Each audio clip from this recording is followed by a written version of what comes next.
I just want to make sure that we're actually running here because probably give people a second or two to realize we're here. It's always good. Hey, how about that? Okay, I think it looks like we're working there, Dan, so that's a good thing. So let me introduce this a little bit. Forgive me, first of all, if you're just catching this live stream we just started. I generally try to schedule these so people know I'm actually going to do them before I do them. But I've got Dan O'Kelly with me today, and one of the issues, quite frankly, let me get that screen changed for you. One of the issues, quite frankly, has just been schedule because it's been nuts trying to get his schedule and mine sorted out. Good, I think the screen has changed for you there. And forgive me, I have no producer today, so it's just me trying to push the buttons and push the right buttons at the right time. One never knows how well that's going to work out. So in any case, what we're going to talk about today is some things that ATF is doing and has done that are kind of interesting and perhaps a little concerning, maybe a lot concerning where gun owners are concerned. And I'm grateful to have Dan with me today to talk about that. So let me get Dan on screen here. And there is Dan O'Kelly. He has a wonderful website called gunlearn.com. So if you haven't checked that out already, I'm going to put that in the description. I want you to check that out. But there's some things I want to explain to you real quick, which may seem like I'm telling you stuff you already know, which I may be. Forgive me for that. But what I have discovered over the time that I've been doing this channel and just being on the range and so on is a lot of folks simply don't know some basic things about how our government works that probably they need to know, particularly for this conversation. So if you feel like you've just started to attend a grade school class or something, forgive me for that. Again, I'm doing the best here I can. There's Dan, by the way. I forgot to hit the button. That's when you don't have a producer and you have to hit the button yourself. There's Dan. I've got it on one screen, but not on the other. So anyway, there's Dan O'Kelly, and he is from gunlearn.com and the International Firearms Specialist Academy. Did I get it right, Dan? Yes, sir. Hey, okay. And Dan is retired from the ATF, so he knows the ATF very well. All right, let me go over the stuff I was going to go over with you really, really quick here before I get Dan to talk about these issues with ATF. You may have seen a couple of news stories. We're going to talk about those. But before we get into that, here's some basic stuff about how the government works and what it was designed to do and why that it doesn't do anymore. And I'll try to do it quickly so I don't bore you to tears. But for example, the government is this, and we're talking federal here, although the state governments tend to mirror this as well. The federal government is actually made up of three different branches of government. One is the legislative branch, which you can see on your screen there, and that's the Congress, which is the House and the Senate. And what they do is pass laws. They write laws and they pass laws. And under our Constitution, they're the only authority that is vested with the power to actually create laws and pass them. Now, they pass them as bills. They're not yet law, and they go to the executive branch. The executive branch is where the president runs the place. And the executive branch, you have a chief executive. The chief executive is the president of the United States, and he's like a CEO of a big company. He runs the executive branch. Now, these are co-equal branches of government. The legislative branch does not work for the president, and likewise, the president does not work for the Congress. And then you also have the judicial branch, is where the judges are. All the federal judges fall into that bucket over there, and that's the Supreme Court and the Nutty Ninth Circuit and other circuit courts and the federal judges in the various parts of the federal judiciary. That's a separate branch. And again, neither the Congress nor the president work for the judges, and the judges don't work for the Congress or the president. They're co-equal branches of government. In the process of creating this, our founders made it very difficult for these branches to do things on their own. They created checks and balances. For example, while the judges are a separate branch in the judicial branch, they don't get to appoint themselves and they don't get to appoint each other. The president appoints judges to the judicial branch, but he doesn't have a sole right to do that. He can't do that by fiat. He appoints them, and then the legislative branch in the Senate has to go through a confirmation process and exercise what's called advice and consent, and they have to confirm those judges. So it's not just the president, it's also the Senate that does that. That's a check and balance. It's a check on the president and a check on the courts. Likewise, Congress can pass laws. They can get through the House, but then they also have to get through the Senate. And even if they pass a bill, it has to go to the executive, the president, to sign it. And until he or she signs it, the president, it is not a law. It's just a bill, and bills die that way all the time. Likewise, if the president wants to appoint somebody to his cabinet, the Senate has to approve that. So you have all this stuff going on within the government, and you have the Congress in itself. Every bill that's passed by one chamber, the House or the Senate, has to be then passed by the other chamber, and there's a negotiation in the middle to come up with a successful agreement so they can both pass essentially the same bill, so it can be sent to the president, which hopefully the president will sign, or hopefully the president will veto, depending on whether it's a good bill or a bad one. Now, once the law becomes law, the president and the executive branch has to follow that law. And when they don't, you can sue them. You can take them to court. You take them to the court, and the court can say, well, no, that law is constitutional or it's not constitutional, or you violated the rights of an individual or whatever. The court system then is the arbiter of whether the government is treating the citizens correctly or not. And that's another check and another balance. Well, when you look at all of this stuff, the conclusion you can very quickly come to when you look at the government is that government doesn't do anything fast. And it doesn't do anything easy, and a lot of times it doesn't do anything at all. Well, here's the thing that a lot of citizens don't understand. That's actually by design. Our founders did not trust government. They did not like government. They knew that we had to have government because it was a necessary evil in order to run the country, but they didn't trust it, they didn't like it, and so they put together a system that made it very challenging for Congress to actually create laws and pass them or create any restrictions on the rights of citizens. It was very difficult to do. Well, in that context, it's important to remember that, again, our founders did not like government, so they tried to create a government that wouldn't function quickly and wouldn't get a lot done. I mean, the whole thing, we talk about gridlock all the time. Well, there's gridlock by design. We talk about the fact that the Congress can't agree. Well, that's by design. We don't want them to do a lot of things. Well, in fact, some presidents have actually recognized that. I think President Reagan was famous for saying that we are a nation that has a government, not the other way around. I think he was only partially correct. We're a people that has a government, not the other way around. The government doesn't have us. We're supposed to have them. Well, here's the problem. And now I need some coffee. Excuse me. Here's the problem with all of that. Politicians over the decades. I think the country's been here for almost 243 years, if I do the math right in my head. Over the decades, over the last 100 and some odd years, politicians and powerful people have tried to figure out a way to get around this system to create laws without creating laws.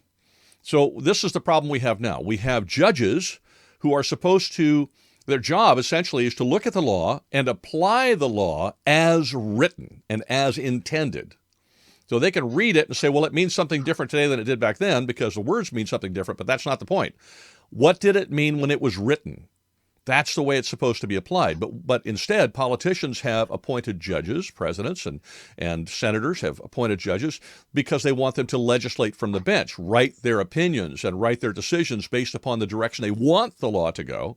And by virtue of that, they've created law and created rights and taken rights away that they've never had the constitutional power to actually do. Likewise, we have an executive branch which has been given more and more power by virtue of the Congress building and creating agencies. Let me give you a few. The Environmental Protection Agency is an example. The Food and Drug Administration is another one. I mean, there's hundreds of agencies, ATF being one, but there are many. And the ATF actually was a taxing agency originally for alcohol, and then later became a taxing agency for booze after Prohibition, and then took on firearms later, and actually didn't become its own agency, I think, until 1972. So it's a reasonably new in its current structure. But it's a regulatory agency. So what do regulatory agencies do? They create regulation. They can create all new regulations. They write regulations, adjust regulations, interpret, and then they interpret their own regulations. And what are they doing? They're actually creating laws outside of Congress, just as the judges create laws outside of Congress. Congress is vested with the authority in the United States Constitution to create laws, and it's the only house, the only section, the only branch of our government that has the power to do that, except that we've now warped and twisted government to the degree that now judges write laws by changing the decisions they make, and agencies within the executive branch write laws in the form of regulation and create regulations they don't have the actual constitutional power to do, except that the United States Congress has given that to them and ceded a lot of their authority to these regulatory agencies. Now, with that backdrop in mind, and that's where I wanted to go with this, then we have certain things that happen on a regulatory basis. We see it in California with the Office of Legislative, whatever it is, Office of Administrative Law, where they take a law that's been written and then they twist it into a regulation and to tell us what that law actually means. Well, what the law means is what it says. ATF has the power to write opinion letters, to define what things mean, to change that later on. And sometimes they tell us, and sometimes they don't. That's why I have Dan here, because this has happened very recently. So let me give you a specific case. This is some background here so that you're not terribly confused.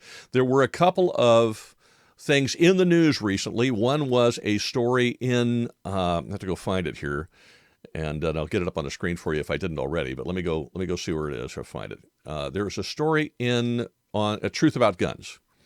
And it was entitled, How President Trump Can Improve the ATF and Please Gun Owners with One Phone Call. Now, I'm going to give you just a brief kind of overview here and read part of the article for you so you have some background here. It says, earlier this week, this is written a few weeks ago, earlier this week, the president asked and received Attorney General Jeff Sessions' resignation.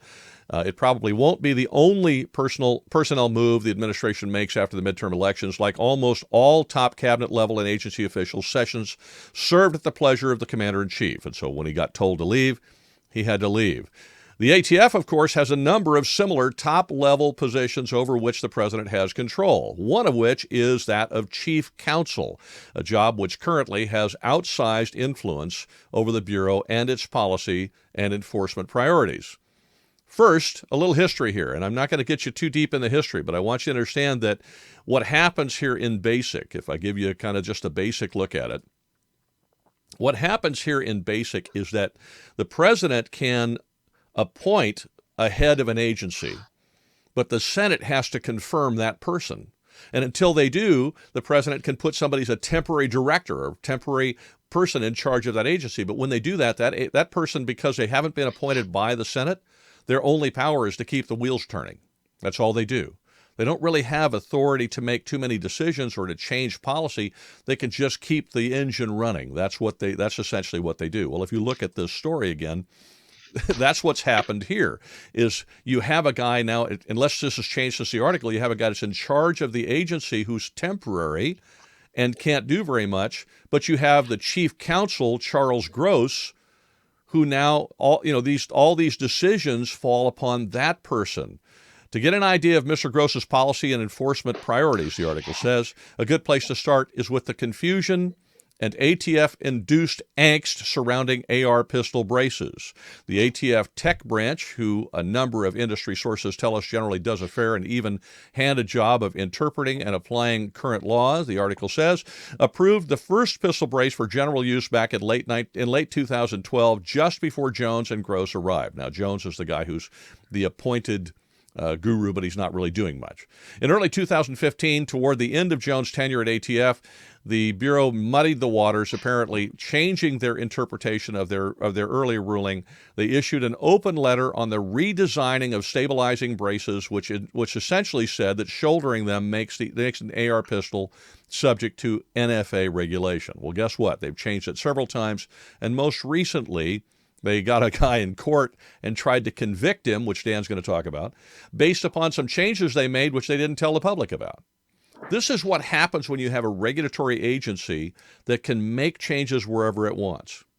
This is what happens when you have a president that understands that. I think President Trump does, and he's working very hard to drain the swamp. When he's talking about draining the swamp, this is the swamp he's talking about draining. That's why there are fewer and fewer regulations now than there were before, and why he's trying to replace these people being resisted all over the place. So I've got Dan O'Kelly here. Dan, with that little backdrop and all of that nonsense I just went through, which probably most people know, but maybe one person didn't. I hope you don't mind I went through it. Dan, what happened with that case, and what was wrong and what was right with it? Well, about 7 different things from what I see, Joel. The first issue is I don't consider a prosecution like this to even have had any merit. If you look at the NFA, which covers 5 categories of firearms, one of those 5 being short-barreled rifles, short-barreled shotguns, the purpose for that section of the And Dan, NFA. Dan, forgive me for interrupting you, but I just realized I really didn't give too much background on what the case was. Can you give us a Oh, little sure. bit of background on what the case was so people know what you're talking about? Well, again, I only have the information gleaned from these news stories because, I don't have access to any ATF documents anymore. But the generally accepted facts that are being put out there are that this man was charged by ATF with being in possession of a short-barreled, unregistered short-barreled rifle by virtue of the fact that he had an AR-15 type pistol, which had a brace, a forearm type brace on it. But because, actually, it wasn't even a brace, it was one of these devices that is intended for cheek welding. It has a riser on it so that you can put it up against your face when you're shooting it rather than shouldering it. But because there was a rubber, as they call it, cane tip attached to the end of the buffer tube, ATF said, well, that increases the length of pull and that demonstrates intent to use this as a shoulder stock, that you intend to put this against your shoulder. That makes it a rifle. Barrel's not 16, whole thing's not 26. So that's an unregistered short barrel rifle.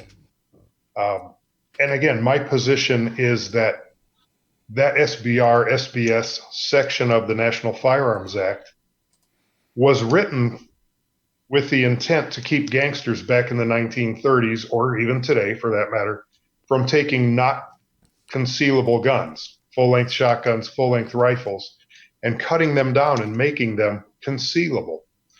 That's why this 26-inch overall length requirement has existed since the beginning. It's just a decision someone made back in the day that 26 inches or more was not considered to be concealable on the person for a firearm. Now, Anything less, was that decision actually, is that actually part of the law, or is that again part of a regulation? that is actually in the NFA. That So that was actually passed by Congress and signed into law by a president, or is that? would have to have been, yeah. Yeah. I mean, if we're going to get into legal issues, I'm no attorney, so I'll probably step out of line here. I'm so glad I stumped you with something. It's the first time. Well, it's, 26 inches again is the cutoff line. 26 or more, not concealable on the person according to the law. Less than 26 is concealable. So where was I going with that? This man had this cane tip. He had this cheek weldable type of saddle or whatever you want to call it, mounted to his buffer tube. And then the gun had one of these angled type foregrips on it, as I understand it. But sticking just with the short barreled rifle issue, again, the NFA, the short barreled rifle part of the NFA was written to keep people from taking full size rifles and cutting them down and making them concealable. So this is a backfiring of the law. An AR-15 pistol is concealable. It's less than 26 inches, and it's legal to buy, legal to make, legal to possess, right? But if you then add something to it that makes it longer, like this rubber cane tip or what have you, now all of a sudden ATF calls it, well, that's a short-barreled rifle. Well, you're right that it does fit the definition of a rifle. You're right. It does have a rifle bore, and once it has a shoulder stock, it is designed to be fired from the shoulder. Those are the two salient points of the definition of a rifle under the Gun Control Act. So once you have rifle bore and shoulder stock, you have a rifle. If it's not 26 with a 16-inch barrel, they have you. But why isn't there an exemption for shoulder stocks on pistols or what have you? Because again, it's okay to buy, make, and possess and sell pistols. It's okay to conceal a firearm. But once you take one of those legally concealable firearms and make it less concealable by putting something longer on it, you've done what the law wanted you to do, not what it didn't want you to do in the NFA. So why should someone go to prison for having made a concealable gun unconcealable, where the NFA was written to keep you from making an unconcealable gun concealable. That's the first issue. How much of these kinds of look, these I'm going to just tell you right now, these prosecutions seem very political to me, because from what you've just described and what I can see in them, they just don't seem to make any sense. There doesn't seem to be, this seems to be a victimless crime. I agree. Am I missing something? How did this hurt anyone? Right. I mean, and again, he didn't do anything he didn't do anything violent. He didn't indicate any criminal intent. And again, he made a concealable gun bigger, which is not a problem. Making big concealable is the problem they have. Well, the other thing that was interesting to me is when I was looking at the article, and what I will do for you is I'll put links to the article I was reading and the other one that details some more about this case, what little we know, so that you can refer to it later if you want to. One of the things I read in that article was that apparently there was no attempt on the part of ATF to demonstrate or to prove that this fellow ever intended to use the firearm as a short-barreled rifle, ever intended to shoulder the rifle, or ever intended or actually did shoulder it or use what they described as the forward pistol grip. So where's the crime here? That's another very important issue. The intent to use the item as a shoulder stock is the whole issue. It's the whole difference between a brace and a stock. It's the whole difference between a saddle and a stock is design and intent. It wasn't designed to be used as one, but granted, ATF says, well, if you use it as one, then you've redesigned it and intended it to be a stock, so therefore it's a stock. I don't know that that's really that arguable. But the fact is, where did this man, do they have a video of him using it from the shoulder?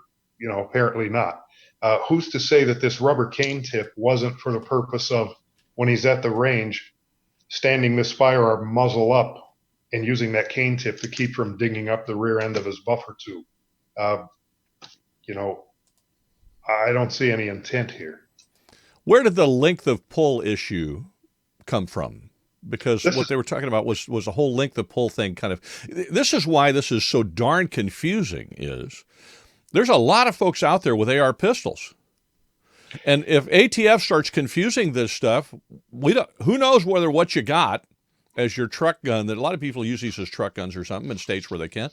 How do you know whether what you got in your truck's legal or not if they keep moving the goalpost? Well, that's a very good point, because this is the very first and only time I've ever heard ATF refer to length of pull as being an issue in determining whether something is a stock or not. And I don't know where they're getting that. The definition of a rifle was it designed to be fired from the shoulder, period. There's nothing about length of the item being considered a stock. The only two length issues are the length of the barrel and the overall length of the firearm in the NFA. And then when you get into this length of pull issue, where did they get this 13.5-inch business? If you measure some of the rifles out there, the length of pull on some actual factory-made rifles, like a Mini 14 by Ruger or the CZ Scorpion rifle, are two of the examples I measured, they have a length of pull less than 13.5 inches. So where does 13.5 come up? I'm at a loss for where they get this. Well, I don't understand the length of pull thing anyway, because honestly, having coached a scholastic target program for shotgun and having taught rifle classes for years, okay, so you get a 13-year-old kid or 15-year-old kid's learning to use a rifle. They're smaller. They need a shorter length of pull. Right. You get me, I'm 6'2", my son's 6'6", I need a longer length of pull. That's just a matter of fitting the gun to the individual. So that's how true. That then becomes an issue with whether something is an NFA restricted firearm or not doesn't make any sense to me at all. And if you have a collapsible stock on an AR-15 and you put it into the fully collapsed position, the length of pull is that short or shorter, usually shorter. So, well, much shorter than what they had an issue with this guy. By the way, as Dan and I continue to talk about this, if you have a question for Dan related to this and you want to ask it, I'll go and look at the chat for super chats periodically. If I see them, I'll make sure that we get those questions answered for you, just so that you know. And once again, if you're just joining us, I apologize for not scheduling this. My intention was to schedule it, but with my schedule and Dan's schedule, it's been kind of crazy. We finally, yesterday, last night late, we figured out a time that we could do this that fit both schedules, so we're just doing it. I will try to make sure that I schedule these in the future, but holidays and everything do make them difficult. Now, Dan, back to you again. The issue of these letters that ATF writes, they seem to me they almost have the force of law, but in this case, it seems that, if I read the article right, that when they made this little revision on the rules that got this guy in so much trouble, they didn't notify the public about it. It sounds like they notified manufacturers, but they didn't notify the public. So is it possible this guy had no idea that what he was doing, ATF considered to be a violation? That's most likely the case. When, the funny thing is, back before everyone had a computer, I started with ATF in '88, and, not every agent had a computer. ATF used to put out quarterly newsletters to the agents with the results of their rulings in there. That's back when shortly after that is when all the AKs and SKSs started coming in, and the sporting weapon ban, and, all these requests about, can you put a folding stock on an SKS after it comes in or whatever. And we agents would see these quarterly newsletters. FTB is, at that time, they were called FTB, Firearm Tech Branch. We ruled on this. Yes, you can do that. No, you can't do this. But once everybody got a computer, the printed quarterly newsletter stopped. And I would reach out to these guys in Firearm Tech Branch occasionally and say, why don't you start putting this out electronically? It's even that much easier. And all I would ever get is a shrug of the shoulders. I don't know. Boss never told us to do it, or, something along those lines. And it's like, well, it would be nice for the agents at least to see this stuff and know where you guys are on these issues. And by the same token, let the public know. And I don't know, just never got an answer that made any sense on it. My understanding is that this fellow was actually acquitted. Right. But the problem with that is, yeah, it's nice that he was acquitted, but how many tens of thousands of dollars in legal bills has the guy got now? Exactly. We teach that in our seminars, and I make occasional comments on social media. When you hear a member of the gun public, sticking his chest out about, well, I'd do this in a self-defense situation, or I'd do that because I don't care what ATF says. That's just their opinion. My comment is usually, watch yourself, because it can be very expensive to be right. You can spend a year or two going to court paying your lawyer $5,000 a month and find out, you know what, you're right. You win. And now you're poor because you just gave your lawyer your life savings to find out that you're right. Yeah, it's a shame. Well, and I this is why it's kind of it's a little bit of a sidetrack here, but this is why businesses do what they do. My wife and I at one point owned a real estate brokerage here in San Diego, and I remember having an agent who stuck me for about $10,000 or $12,000, and I was seriously upset about it because not so much, I was upset about the money, but I was really upset about the fact that I got rooked out of this money that the guy wasn't going to pay. I called our attorney and I said, look, I want to go after this guy for this money. He said, well, you can do that, but it'll cost you about $150,000 to get your 10 or 12 grand. And at some point I said, okay, well, never mind. I'll just deal with the fact that it irritates me and we'll move on, because at some point the numbers just don't work. And I think you're right. The danger is that, yeah, there are folks who say, I'm not going to follow that rule. Forget it. I'm going to do what I want. The government has no right to restrict me this way, which, by the way, I agree with, the fact that the government doesn't have a right to do it, but nevertheless they do, and they have the power. And then that person gets in trouble because they've chosen to just do what they want, and now they're suffering the what I would call the unjust consequences of that.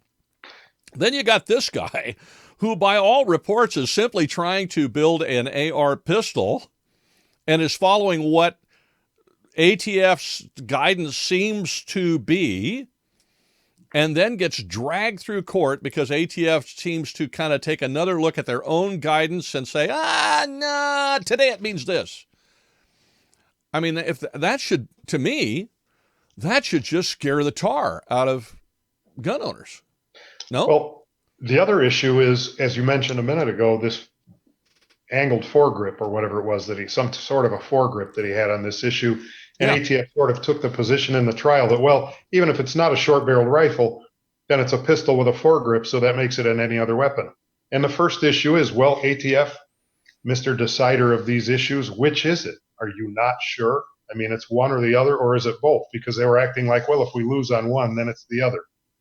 Well, that's, that's just trying to rope a guy with whatever you can get him on. Okay, they've got a weak case over. If this case over on the left is weak, I'm going to go over here and get this thing over here and get him with that. That reminds me of the whole, you've lied to the FBI thing. How many people have been investigated where they found absolutely nothing, but they got them because they asked them the same question 32 times, and on the 32nd time they answered it differently. Oop, that was a lie, and that's a federal crime. So this is the same kind of nonsense where a federal government agency is trying mightily to find some way to convict and incarcerate an honest citizen who really hasn't done anything wrong, which gets back to the whole thing. You just said it. Okay, you deciders of what is and what isn't. What is it? This is the trouble I had, which is why I explained how the government works in the first place. The ATF or any other regulatory agency should not have the power to decide what the law is. The law is what it is, and that's what it should be. And for a regulatory agency to simply write an opinion letter and somehow change what the law actually means or what the intent of the law was, I think is counter-constitutional, if you want to call it that. That's why I ask you, well, these opinion letters, it seems to me, and you're going to have to tell me because I'm not an attorney and I've never worked for ATF, but it seems to me that these opinion letters have the force of law, don't they? Well, they do, because ATF has, firearm tech branch. I like to put it this way. They've reached the point of having sacred cow status. And that may sound funny, but what I mean by that is if someone goes to court against ATF on one of these technical issues, what invariably seems to happen is when the defense and or their expert witness starts, arguing these things out with a prosecution, depending on how technical and how many of these issues there are, the jury and or the judge tends to get confused because they generally don't know anything about guns. And once they become confused, they default to, hey, what ATF said. We trust them. They're the government. They're the experts. And as a result, ATF wins. So this, having reached this status of, we don't question them. If they say black is white, we're going to go with that. It's a shame. If you look at the whole thing on what a head palm. Right. They're the government. We trust them. Was it, again, I'm going back to Ronald Reagan. Wasn't it Ronald Reagan who said the scariest words are, I'm from the government, I'm here to help? Anyway, I'm sorry I interrupted you. I'm like, wow, they're the government. We trust them. Okay. Well, on this technical issue, it's like, why would they lie? If they say this thing equals a stock, then we're going with that because we don't know what is a forearm brace, what is there are so many of these technical issues. And this issue with the foregrip, correct me if I'm wrong, but last time I was on your show, did we discuss the issue of foregrips on handguns to begin with? Because every AR-15, every AK-47, CZ Scorpion pistol, all these huge pistols, what is that thing around the barrel, that wooden or fiberglass thing around the barrel? It's a foregrip. It's a horizontal foregrip. If you're not supposed to hold onto the barrel with your second hand, what is that thing there?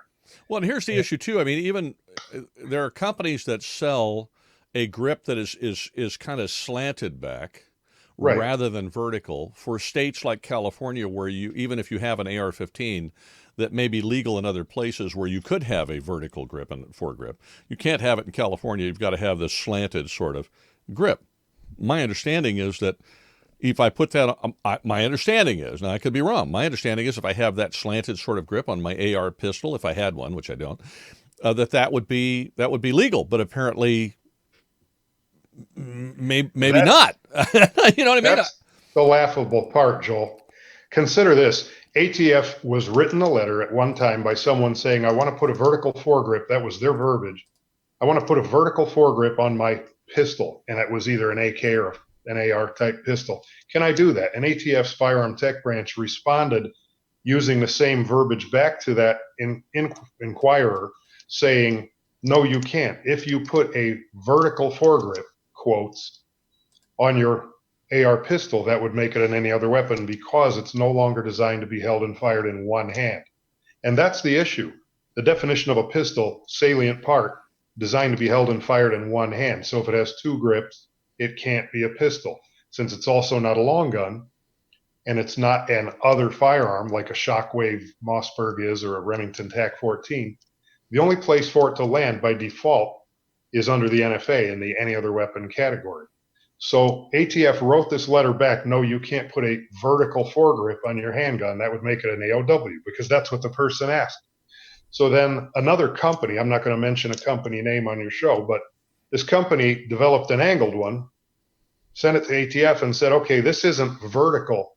Can we put this angled foregrip on a pistol? Would that be legal? And instead of ATF clarifying, no, vertical wasn't the issue, foregrip was the issue, they went, now talk about a head slap, ATF went, oh, you got us there. That's okay. Jeez, okay. And put it in writing. And since then, another company came out with the one that you clamp to the front of the magazine well on an AR-15, which gives it finger grooves. Right. And that, in fact, makes it a vertical foregrip. And said you can put that on a pistol, too. And that doesn't make it an AOW. So the bottom line is, according to FTB, FATD, whatever ATF wants to call that branch these days, it's okay for every manufacturer to put out a horizontal foregrip on any AR, AK pistol, or what have you, and that's okay. It's okay to put an angled one, and it's okay to put a vertical one on your magazine well, and that's all in writing. But if you put a vertical one on your horizontal one, you have to go to prison for 10 years. It's insane. That's nuts. That's nuts. That's just nuts. It is. I mean, I'm thinking about, okay, so I have a magwell thing for ARs that attaches to the magwell, which makes it a more sloped approach to the magwell. It makes it easier to change mags quick. I think they're kind of cool. You know what? I've taken them all out from my rifles because it has the finger groove on the front, and I'm like, is that a vertical foregrip or not? I mean, it would seem like it is, but now you're telling me ATF. Well, it's okay to have vertical foregrips. You know, I mean, like, wow. It's okay to have a vertical or any kind of foregrip on any hand and any long gun, or on any other firearm. Unless your state says no, like California. Sorry, but yeah, I forget you're in California. I'm in California. Well, you notice that. Look at the background here. You know, I have to do this show from an abandoned building as I escape under the razor wire and past the guard towers and the spotlights like an old World War II movie. Look, before we go on here, I promised I would check the comments. Let me see if there's somebody put a super chat up or somebody has a question they want to ask or whatever. And I'm not seeing any, but I'll scroll through it real quick and see if I find them. And then if somebody has a question they want to throw it up there, they can do that. I hate to. The super chats I realize cost money, which is kind of a bummer, but at the same time they do put it up at the top where I can find it. There's just too many. I'm never going to get through all of that. So I apologize. But if I had Mr. Producer here, I don't have a producer, but if I had one, then that person could tell me what the heck I'm looking at. But I don't have one. So there you go. All right. Now, there's a couple of other things you wrote in a response to me, Dan. One was you told me that the prosecution was without merit. And then you had a question about the whole, why is the FATD confusing? We talked about a lot of these issues with this particular case. I guess the big question I have here is, when you're the average Joe Blow gun owner, which is what I am. I mean, I'm just a regular guy. You know, I'm not an attorney. I'm not an expert on firearms law or and even if you are, it's nigh on impossible to keep track of the various and sundry laws that are there, and then the regulations beyond that. What is the average gun owner to do to keep themselves from being, for lack of a better word, victimized by some prosecutor who's got, wants a feather in their cap or discovers they want to prosecute you for some idiotic thing like they did this fella? And admittedly, the guy was found not guilty, but still he's got some serious legal bills to pay. I mean, Sure. What do you do when you're the average guy? Honestly, Joel, this will sound like a sales pitch, but the reason I started this company is so that the gun industry, the gun public, and law enforcement and the legal profession can learn what they need to know to avoid these pitfalls. Uh, it's like everybody's been playing Monopoly for years, but nobody had the rules, a list of the rules. And Right. we have put out, hey, here are the rules. If you're going to play Monopoly, you need to know these things. Otherwise, you're going to be broke or in jail. And our course, is written for that purpose. It's available online, or you can attend one of our seminars. But it resulted from a combination of a career with ATF, having been a lifelong gun enthusiast, and having worked in the gun industry myself. And so we want to raise the bar out there and just stop the madness. I think a thing that concerns me, first of all, I'm very grateful you do that, and I will put a link to your website in the description of this podcast as soon as YouTube does whatever it does. And if you're watching this on YouTube, remember that it is available on other platforms. So if you don't like YouTube, you can watch it on Dailymotion or Vimeo or BitChute or I don't know. There's a bunch of them. So you can find them there. We're all over the place. And so that's a good thing. That way, YouTube shuts us down or something, we can continue to do that, which we do. The thing that's concerning about this is that ever more, it seems, that the cost of owning a gun is so expensive beyond just owning the gun.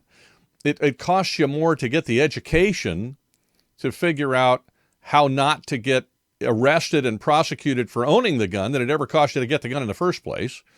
Or it costs you more. I mean, wouldn't it be nice if you could buy the gun and then invest that information in that money on training, practical training on how to use the gun safely, how to hunt safely, how to defend yourself safely and effectively, and all those kind of things. But instead, we spend a fortune, it seems, on just trying to keep up with the numerous laws and regulations created by the government to make gun ownership more and more and more and more and more difficult. And I am going to take your online class, by the way. I never seem to make it to the seminar. I apologize. Sure.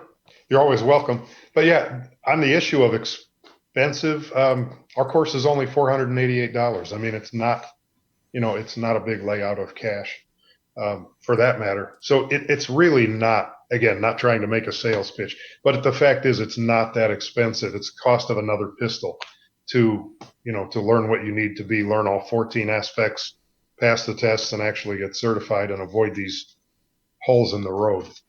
Yeah, and I am going to take the class, and I'm happy to spend the money because it'll keep me out of jail. But I got to be honest, and I'm very, very grateful that you have it. Thank you very much. And like I said, I'll put the link there. And I do encourage you, if you're watching, to make sure that you take that class because it will keep you informed so that you don't find yourself in jail or getting prosecuted like this other guy. The sad thing is that you're right; it's the cost of another pistol. But I'm going to be honest with you. I'd rather have the other pistol. So would I. As long as you stay out of jail long enough to shoot it, that'll be good. That's exactly right. All right, let me check the chats here one more time here. Is there anything else about that particular case, Dan, that we didn't talk about that you feel that we should?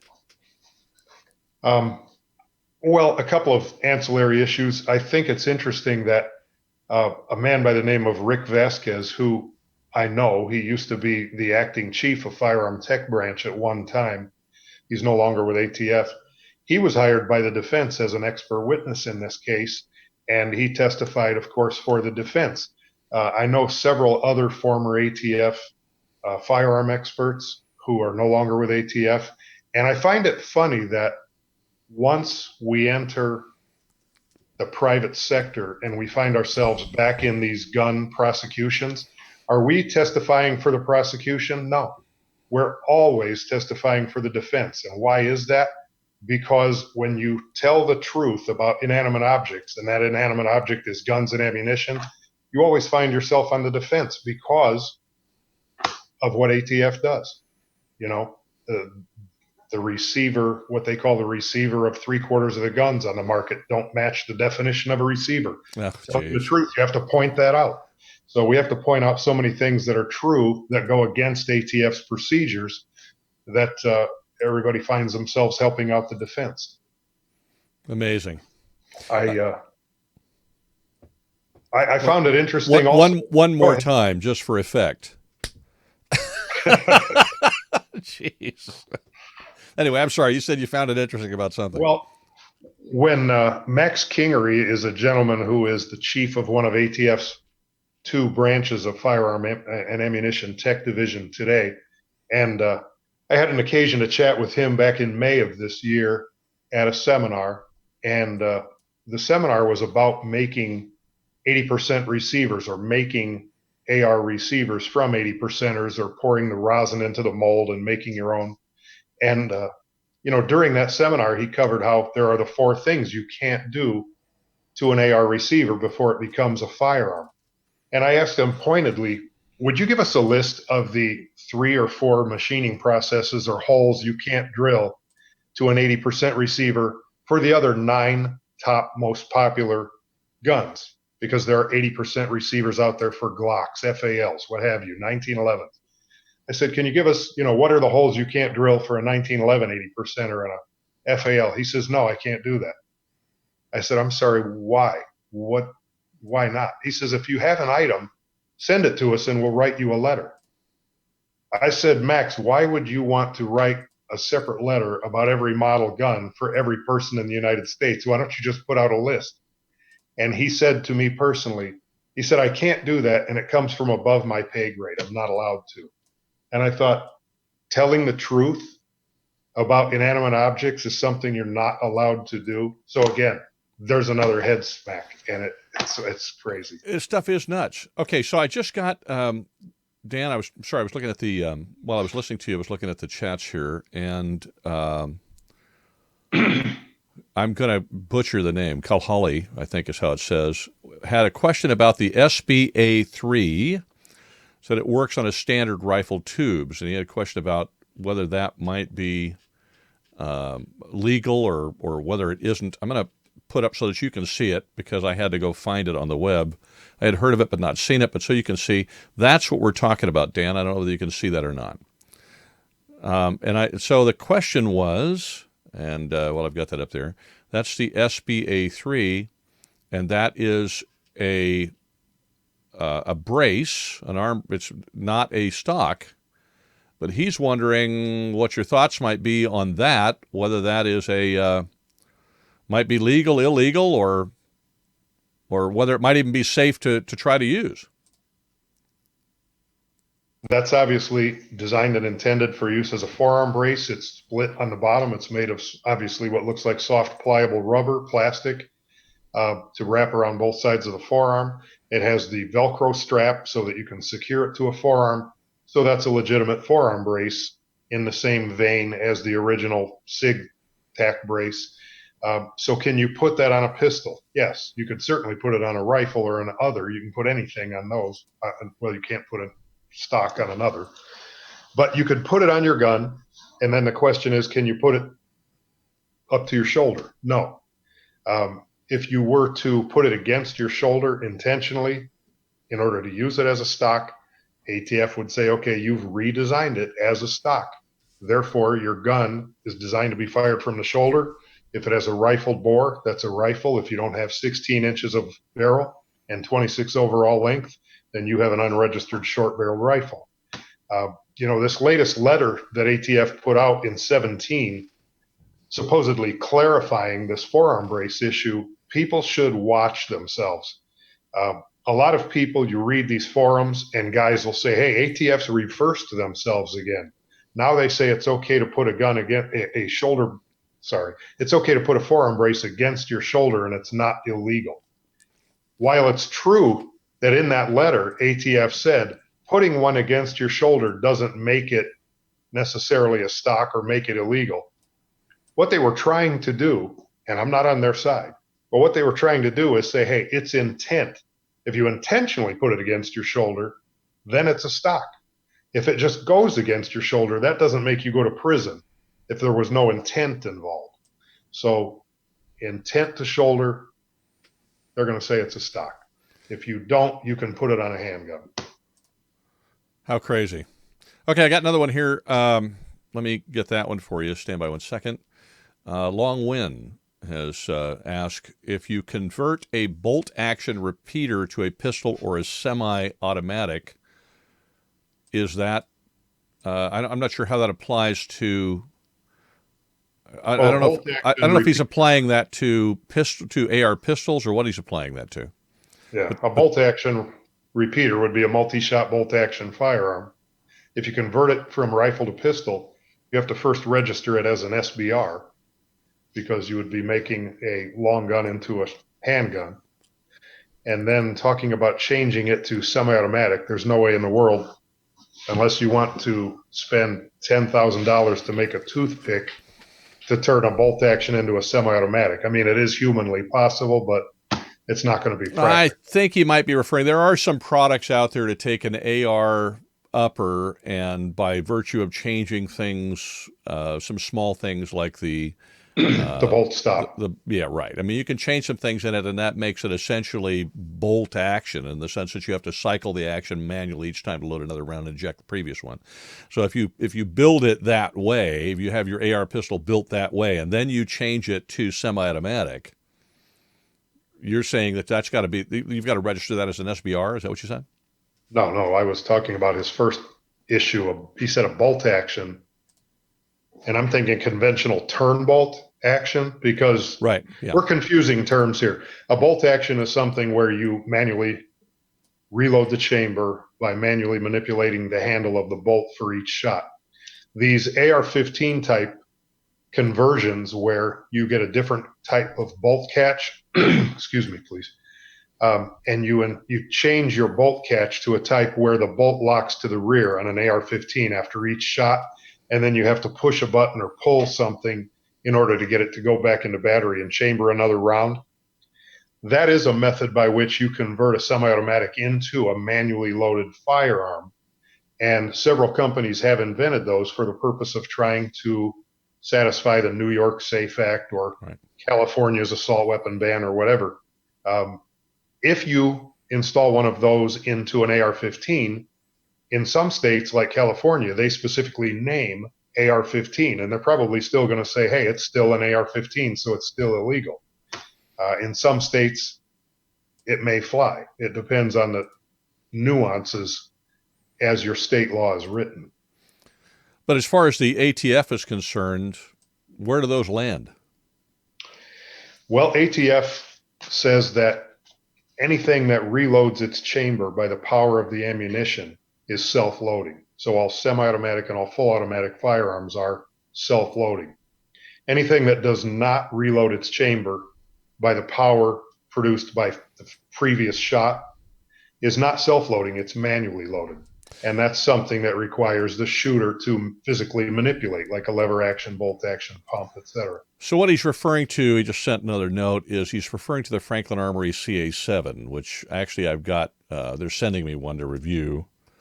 I just talked to Son at Franklin Armory the other day, and he's going to send me one to review. Let me see if I can get a picture of it. But it's a California legal AR pistol, and I have to admit my ignorance here. I'm not as clear because I haven't had a chance to really look at it. I'm not 100% clear on on how it's built or whatever. Currently, but it is California legal, and forgive me, that's something I really don't know enough about. Are you familiar with that at all, Dan, with that particular firearm? Not with the CA7. Franklin Armory is a client of ours also. They've sent us their binary triggers test and so forth. Yeah, they're sending me a binary trigger rifle out to Arizona to review as well. I can't send it here to California, so I'm going to send it to Sprague's. I'll go play with it out there, and then I can send it back. I would see a picture of that CA7. I might know what it is you're referring to. Well, what I'll do is I'll post a screenshot here real quick so that you can see it. Just take me a second. Maybe I can get it with a, let's do this. Let me go get it, and we'll see. I don't need that. Just take me a second. Forgive me. It's we're kind of doing this live and on the fly here. And like I said, I'm on my own, when it's a low-budget show. What can I say? Everything is beautiful. That's it. Well, I'm not going to sing. I was started to sing. I won't do it. That would not be beautiful. I'm the gun guy. I'm not singing. So this is an image from their website. which may help a little bit. It just looks like a, it just looks like a short barrel rifle. But what I'm looking at is right now trying to figure out, without him spending more money on a super chat, whether it's semi-automatic or what. And I don't see any detail on their website explaining how that got to be on. It's on the California handgun roster. It got past the drop test or drop roster or whatever. So let's see, 7.5-inch medium contour barrel. Let's see, optics ready, 1-9 twist standard, bolt carrier, lower pistol trigger. Wow, I feel like a fool here because I can't. Unfortunately, I got to tell you, I don't think we're going to be able to answer that question because I don't.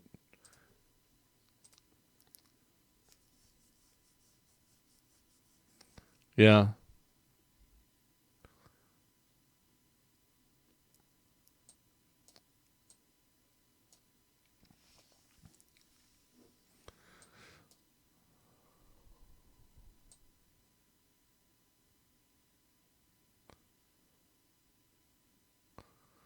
Well, it looks like it's let's see, legality of making a CA7 semi-automatic. Okay, so I think what they've done is I was talking to Son about this the other day, and then I got sidetracked into some other things, and I didn't get a chance to ask him the particulars about it. He was going to send it to me.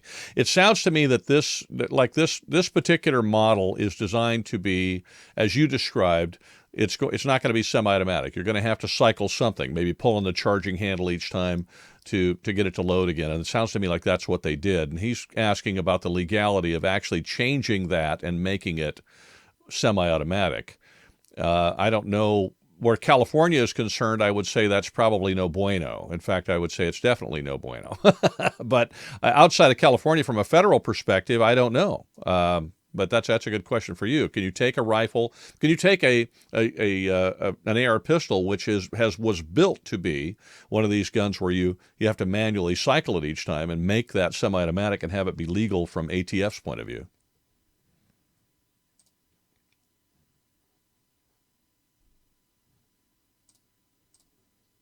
A manually loaded firearm semi-automatic. For instance, if you're smart enough and well-trained and have the machinery and you want to convert your Remington 870 pump shotgun to semi-automatic, that's fine.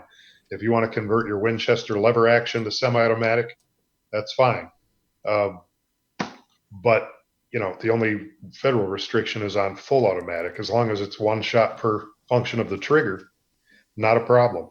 And the more I looked at that photo you just had on the screen, that appeared to have a bolt release type, some kind of a paddle on the right side.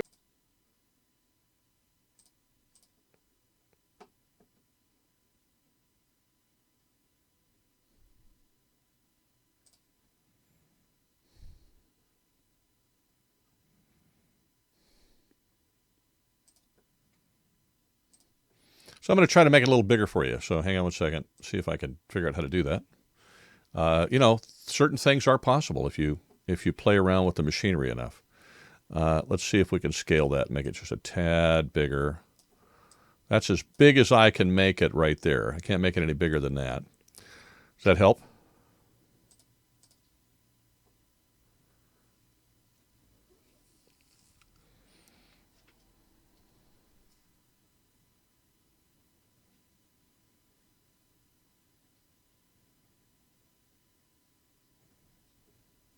Yeah, it could be. It was actually what I pulled off their website, so that maybe that they flipped it over.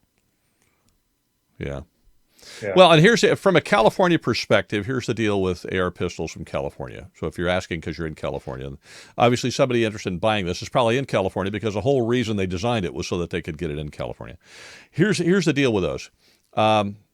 AR pistols are very confusing about California in general, and one of the things that makes them possible is if it has a fixed magazine. It's got to have a fixed magazine. In fact, I don't think there's a way to have an AR pistol in the state of California unless it has a magazine that is fixed under California law. Now, if you really want the detail on this, the California Rifle and Pistol Association did produce a webinar where they talked specifically about AR pistols, what you could and you could not do. And what I'll do for you is I'll see if I can find that webinar on their website, and I'll put a link in the description of this live stream if I can remember to do it. I'm an old guy and I forget to do things, but I will try to do that for you, and we'll get that link in there, and you can maybe attend that webinar. It's recorded, so you can skip through it or whatever you want. But I think you'll find the detail there as far as California is concerned. Okay. All right, Dan, I have another thing to bring up with you very quickly, and I know we didn't talk about it ahead of time, but because I was looking at the news, which is dangerous to do. Don't do that. This came up, and then we've been here quite a while, so I probably had to let you go. But this came up today, which I just put on the screen. That is on Breitbart News, which is a news story that says President Trump signing bump stock ban. Citizens have 90 days in which to get rid of them, or whatever the case might be. Let me see if I can actually. Here we go. So that particular story says in its headliner underneath, President Donald Trump is expected to announce that he will be signing a ban on bump stocks that gives Americans 90 days to hand them over or otherwise dispose of them. Bump stocks, and it goes on a whole history of bump stocks and the thing about the Las Vegas shooting and like that. Here's what, and I know you're not an attorney, okay? So I don't expect an attorney type response, but this is one of the things I think is interesting about this is the question is, can you retroactively make a product which was legal at the time it was purchased illegal and require American citizens to turn that in or else within a particular period of time without compensation? I don't think that's legal. I don't think that's constitutional. I'm just imagining the 42 cases that are going to be filed in court the minute he signs that. Any thoughts? Several. Number one, I fully agree that this is not something I'm happy with. I was going to say this isn't fair. What's fair, right? Yeah. Well, if you're looking for fairness, exactly right. Yeah. No, this is not something I'm happy about, but I can tell you how this was probably done. If I'm right, then I'm a little disappointed in the way they worded the title of that article. No offense to Breitbart. But what I think was done here is, I think you'll see in the coming days or weeks that ATF has added a fifth definition to the definitions of a machine gun under the NFA. And if I'm right, that fifth definition is, however they worded it, a bump stock is a machine gun. If they did that, they did it in the same way as when they added the definition that says, and this is, forgive my plain English translation of this, any gadget which has the sole purpose of converting a semi-automatic to full automatic is a machine gun. That's the one that covers your lightning links, your drop-in auto sears, your Fleming HK sears, etc. Even those little gadgets, you can't shoot anyone with them, and they don't by themselves fire any ammunition. They are now machine guns once that extra definition was added. It's the same way as years ago when somebody came out with that first adapter that you would screw onto the barrel of your MAC-10 or your Tech-9 pistol, and then screw a 2-liter plastic empty soda bottle on the end, and everybody had a silencer. And ATF said, wait a minute, we can't handle this because now everybody has a silencer. So they added a definition to the definitions of silencer, which said any part of a silencer is a silencer. So in that vein, I'm thinking that's what ATF has done here. And if they did, the reason there's going to be no grandfathering is because in the 1986 rewrite of the Gun Control Act called the Firearm Owners Protection Act, I love that name. It said, I'm just going to interject here and say I don't think it protected any firearms owners. Yeah. It said that as of May 19th, 1986, no more machine guns could be manufactured for legal possession by private citizens. Only machine guns made after that date can be owned and possessed by government agencies. And that's what's going to result in no grandfathering here. If a slide fire type stock or any kind of a bump stock is now a machine gun, then it's a post May 19th of 86 machine gun and cannot be registered. Absolutely can't. It's contraband, and the only choice you have is to destroy it or turn it in or go to jail. Wow. So, sad to say, but those are the facts. And I think Wow. that's the way they did it. Yeah, if they had written what they call an ex post facto law, you can't make a law that says tomorrow morning you can't wear a white T-shirt or a black button-up shirt or you're going to jail, when we already had them on, right? Because that Yeah. wasn't a law when we got dressed this morning. Right. But I don't think that's the way they probably did this. I'm sure they had enough lawyers involved and did what they were told. And you'll probably see, instead of 4 definitions of a machine gun, there will now be 5, and that's going to be number Well, 5. I still am going to. I'm going to I'm going to be a prognosticator here.